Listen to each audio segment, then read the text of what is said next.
It's time for Around the Ozarks News, brought to you by the Springfield-Greene County Park Board, Blue Current, and Thompson Sales. Here are your hosts, Ethan and Sarah Foreheads. Howdy to you. Good morning on this Wednesday. Making our way through the week, midway through, a lot closer to the weekend, a lot closer to the Super Bowl. So we're making progress. We are heading in the right direction. Here's a look at the news. The owner of Plaza Towers in Springfield is suing to stop foreclosure by OMB Bank. Marco Dennis and his Springfield Property LLC own Plaza Towers. He is still being held in jail, accused of kidnapping and domestic assault in July. He was indicted by a federal grand jury, accused of illegally possessing guns and lying about his criminal record to buy some of them. Dennis is seeking a temporary restraining order right now to avoid the foreclosure. Ozark is planning to add 9 more license plate reading cameras. I think they call these flock cameras, perhaps, but what they do is read license plates. Police there say that they have 3 already in town, and it has helped with thousands of leads. Police say the high-tech tool really helps track down everything from stolen vehicles, perhaps to people who are wanted for crimes. The cameras are continuously scanning license plate that pass by, and then they alert police if the car is stolen or if the driver or the owner of the car is wanted for any reason. Ozark has had that technology since 2023, so a couple years now. The newest cameras are going to go in right by the Finley River Park, up by the OC, and then also on the streets leading into and out of Ozark on US 65. I've talked with some police who are big fans of that technology. They say it's solved a lot of crimes. So yeah, I mean, that's a lot of eyeballs extra that they don't have to have a human there for. And I mean, I remember, I think it was when Nixa first got him, same story. So yeah, it's good.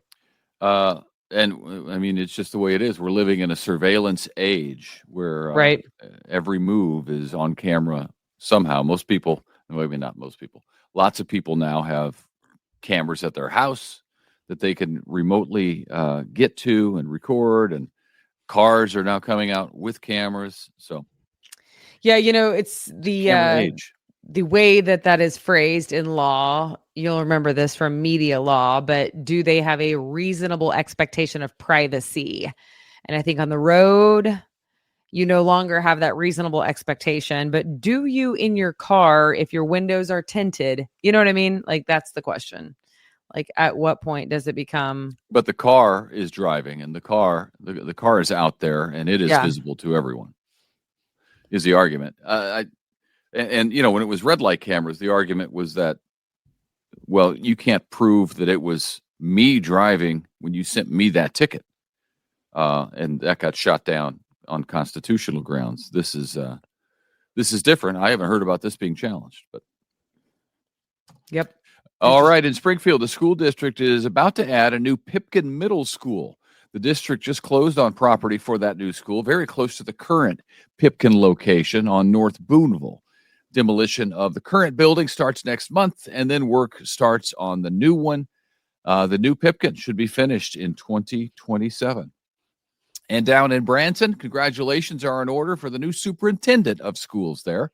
Nate Moore just went from, he's going to go from assistant superintendent to the top dog, big superintendent. And this is a I think they call it big superintendent. I don't know. This comes after Brad Swafford, who was the current big superintendent down there, is set to resign this summer.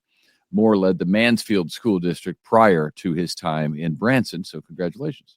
Yeah. Parents, listen up. If you were on your phone a lot, your kids are going to be on their phone a lot too. That is a new study out that shows kids' screen time often mirrors their parents' screen time. So I guess, yeah, if you feel like your kids are on the screen too much, perhaps look in the mirror before you get onto them. A study in the BMC Pediatrics Journal followed more than 10,000 12 and 13-year-olds, and that's what they found. They found that for those kids, the adults in their lives who spend a lot of time on their phones are likely to have kids doing the same thing. Those kids are also more likely to see R-rated movies and play mature rated video games. Well, that's an interesting connection. But the first part of that obviously makes sense. Kids are watching everything that we do, and we're training them in every way. You know what I mean? Remember, yeah, Better or worse. I won't say his name out loud because he wouldn't want me to. You'll know who I'm talking about, though, Ethan. When his kid got in trouble for cussing at school. And I was like, I wonder where that came from. And he was like, what, me? I'm like, yes, you. Do you remember who I'm talking about? I actually don't, but you can tell me after this. I will. I kind of remember that story. But Yeah. exactly, Anyway, it was funny because I feel like I was the first to tell him. I was the first to inform him, the parent. Maybe it's you. He's like, wait, me? Are you talking about me? Oh, yeah. Oh, yeah. All right. Anyway, Super Bowl is Sunday, of course, and President Trump is planning to attend in person. It will be his first time attending a Super Bowl as sitting president. President Trump has not indicated which team he is supporting, but if you're looking for hints, he did post congratulations to the Chiefs after their AFC championship win last month. And maybe, did he not, I guess, to the Eagles? I don't know about the Eagles. I just know that he did for the Chiefs. Because I saw it. That would make a difference. All right. But I did see they asked him yesterday at press gaggle, they call it, in the maybe it was the Oval Office. He was meeting with Benjamin Netanyahu from Israel. They asked him who is he supporting, and he said that he probably shouldn't say, and he won't say. Oh, that's funny. Yeah, he probably is rooting for somebody, and maybe it's the Chiefs. If what I just said it turns out to be true. Yeah. Hey, listen. Speaking of the Super Bowl, it's on Sunday, of course. And you can watch it on the Fox network. But if you like the local broadcasters, you can listen to the Chiefs broadcast on the radio. 104.7 The Cave is your Chiefs radio home. So what you do, you pause your TV and you play your radio, and then you can sync them up. Right. And it'll match up perfectly. So a lot of people I know do that. It's a good way to watch the game if you don't like the TV announcers who are usually, the national announcers, blah, blah, blah. And, honestly, I love sports radio. Do you remember Colin and Colin in the morning? This was who? Colin and Colin in the morning. They used to be on like ESPN radio. Do you remember this? Colin Colin Cowherd? Yeah. I worked with Colin Cowherd. You worked with Colin Cowherd? I think I knew that. I used to listen to them all the time. So there's nothing like good sports radio people. It is such a skill. Yeah. Talk radio? Or you mean talk radio? A game? Sports radio, broadcasting a game specifically. The commentator, the color guy, it's fun. Yes. Because you have to describe it. Yeah. That's why Jack Buck was and Harry Carey, but Jack Buck in St. Louis is such a legend, is that he was just so good. He had a great radio voice, and he was able to paint the picture and tell the story. A lot of those old-time radio guys are just they're like icons in sports. Yeah, we had to do that in college because it teaches you how to describe a scene. Because you should be able to even listen to a television news report and not have to see it with your eyeballs. You should feel like you're there. And anyway, that we had to do that all the time in college. And it makes you learn how to really describe something. One time, my friend Ron he's in Los Angeles. I forget how it happened, but it wasn't that long ago. It was a few years ago. And I was driving home. And somehow didn't have, I guess, internet, so I couldn't have the game on. So he was on my phone describing the game to me, and he was horrible at it because it was one of our teams. It was either the Cardinals or Illinois basketball, and he was describing it to me, and he just started yelling at the end, and a string of expletives came out of his mouth. and it was difficult for me to understand what exactly was he happy or was he angry? Yeah. So yeah, play by play on radio is quite a talent It is quite a talent. that So my anyway, friend does yeah, not there you have. go. So watch the Super Bowl with your eyes and listen to it with your ears, and it's fun. It's fun. And if you 104.7 The Cape. want to go into news, you young whippersnappers who are watching Around the Ozarks, it is a really good skill to go watch a sport and learn how to call it and describe the scene. There you go. We told you about the CVS location at Campbell and Battlefield is closed down for good. We told you when that was happening a while back. Now we know the Dollar Tree store will be taking over in that spot, catty corner from the Walgreens there. It will be Dollar Tree number 7 in Springfield. There is currently a temporary sign up on the building. So that is happening as we speak. Okay. I did not know that they were moving in. So there we know. Now we know. Okay. Springfield is also getting another Chipotle, as in the restaurant. It's going to be on East Sunshine near Hy-Vee in a building that used to house Lucy's Chinese restaurant, which I saw that Lucy's was closing down. The new location is expected to open in about a year, and this will be Springfield's 3rd Chipotle. It's interesting that another Chipotle is going in there because I feel like now that Target is moving in, on West Sunshine, yeah, West Sunshine and West Bypass, that we're going to have more. I know there's a Chick-fil-A going in over there too, so I expect more of those type restaurants, kind of fast food, but you can sit down and eat.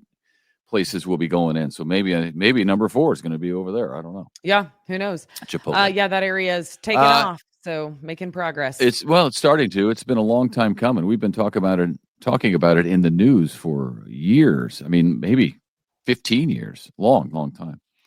We told you yesterday that Bob Dylan is coming in concert with Willie Nelson to the Thunder Ridge Nature Arena in Ridgedale. That's in June. Well, now we know Bob Dylan will also be performing solo in concert at Juanita K. Hammonds Hall for the Performing Arts in Springfield on March 28th, which is really not that far away. That's like right around the corner.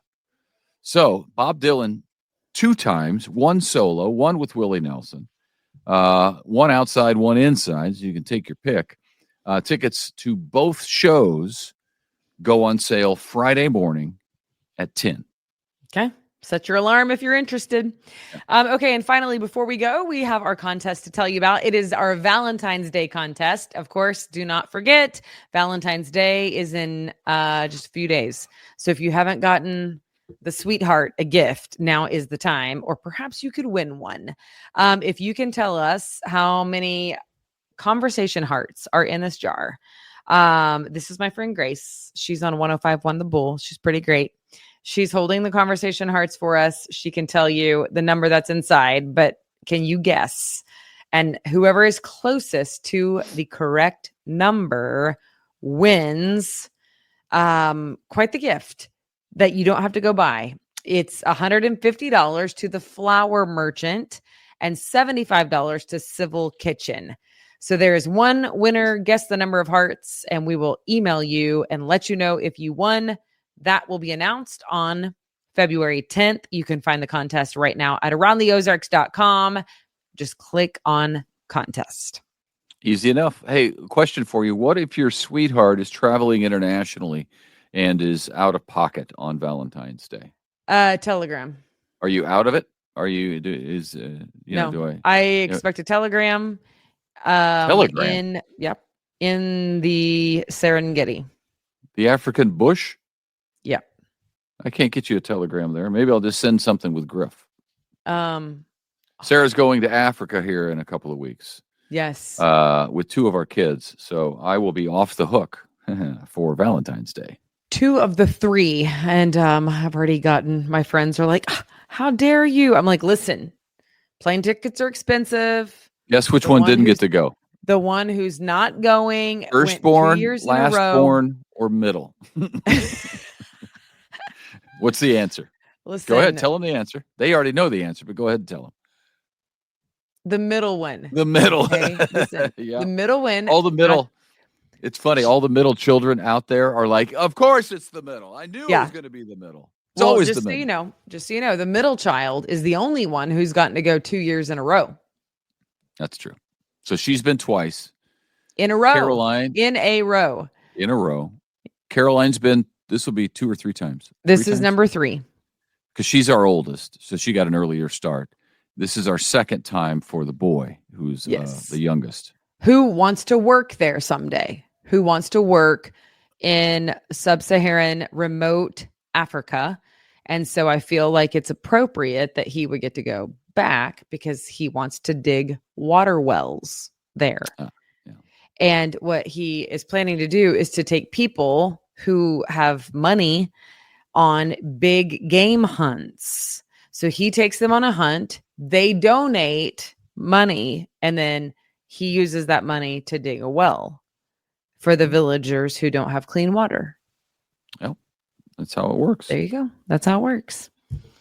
So anyway, that's where we're going to be on Valentine's Day. And yes, all I can think is like Pumbaa, the little guy from Lion King. I can hear him singing to me right now. What's he singing? He's singing Hakuna Matata. I don't think you actually hear anything. Hakuna Matata, for sure. Just repeat what he's saying. Hakuna Matata. What a wonderful phrase. No I can't sing, but I do love to sing. So I do. Okay,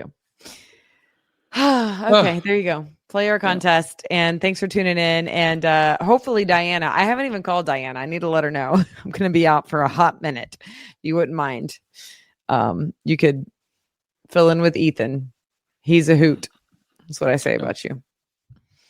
Okay. All right. Thanks for watching. Thanks for listening. Be sure you check out our sponsors. We have great sponsors, so be sure to follow them. Springfield Greene County Park Board, Blue Current, and Thompson Sales. They are great folks who work hard to help you get some news every day. We wouldn't be here without them. So they think it's important for you to get some local news every day. So we agree with them and thank them. So we'll see you back here tomorrow. See you. Bye.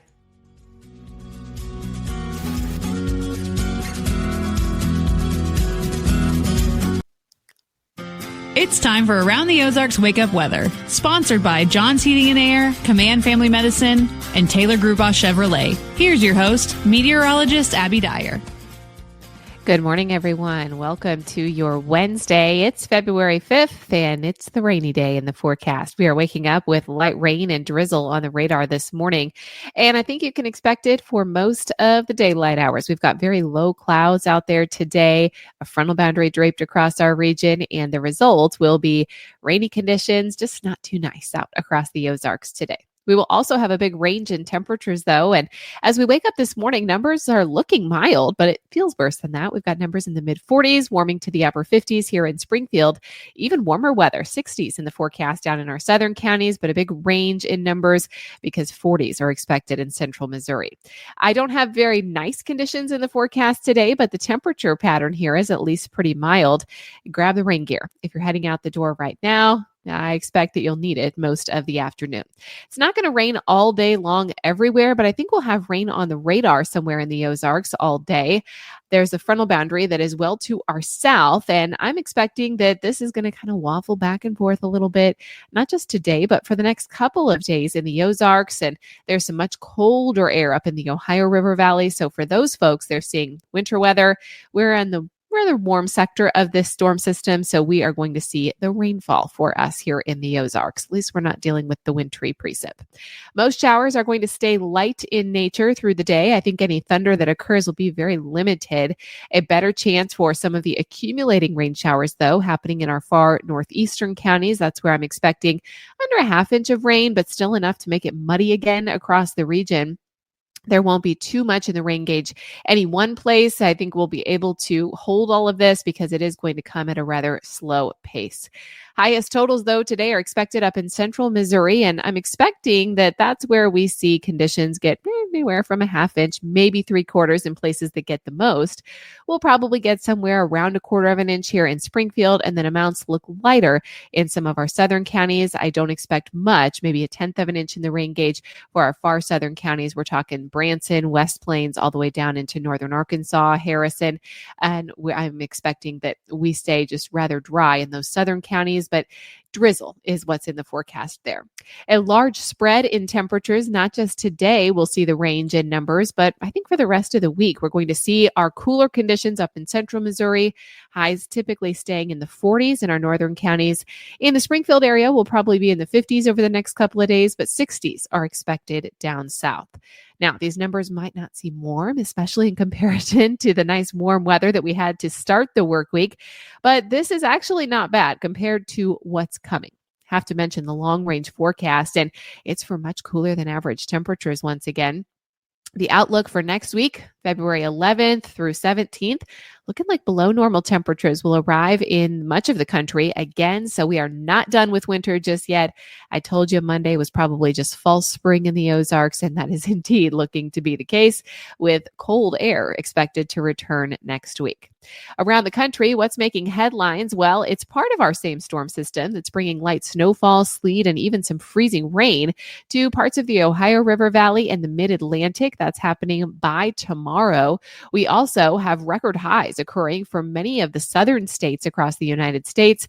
Numbers hot down south, and some record high temperatures could fall, with numbers expected to make it to the upper 70s for our friends down south. Doesn't that sound nice?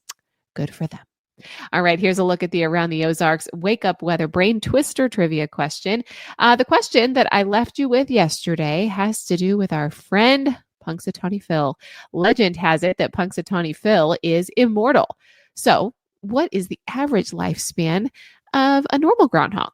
The options that I gave you were A, 4 years, B, 7 years, C, 10 years, or D, 15 years. And did you know that it's actually only A, 4 years, and that may be generous? The average lifespan of a groundhog in the wild is only 3 to 6 years, but they can live up to 10 years or more in captivity. In the wild, groundhogs typically only live the 3 to 6 years, average lifespan 2 to 3 years. Factors that can affect their lifespan include predators, disease, and hunting. In captivity, they do quite well, and Punxsutawney Phil has been reported to be about 14 years old. This is because they are protected from predators and other threats when they are raised in captivity, also fed a more healthy diet. They are herbivores. They eat vegetation, greens, plants, fruits, and we just want to keep them living a little bit longer. You know, I don't think I've seen a groundhog in the wild, though, so they must be pretty good at hiding. But A, 4 years is the proper answer. Congrats if that was your guess. Here's another animal question for you. How do snow monkeys stay warm in the winter? Do you think it's A, by huddling together at all hours, B, by soaking in natural hot springs, C, by wearing the fur of other animals, or D, by burrowing underground? Snow monkeys. How do you think they stay warm? You can let me know your guess. That's at aroundtheozarks.com. Thank you so much to our sponsors of Around the Ozarks Wake Up Weather, Taylor Grubaugh Chevrolet, Command Family Medicine, and John's Heating and Air. And thank you for listening to the podcast this morning. Find a way to stay dry today. Grab the rain gear. I think it's going to be light in nature all day long. Drier air returns to the Ozarks tomorrow.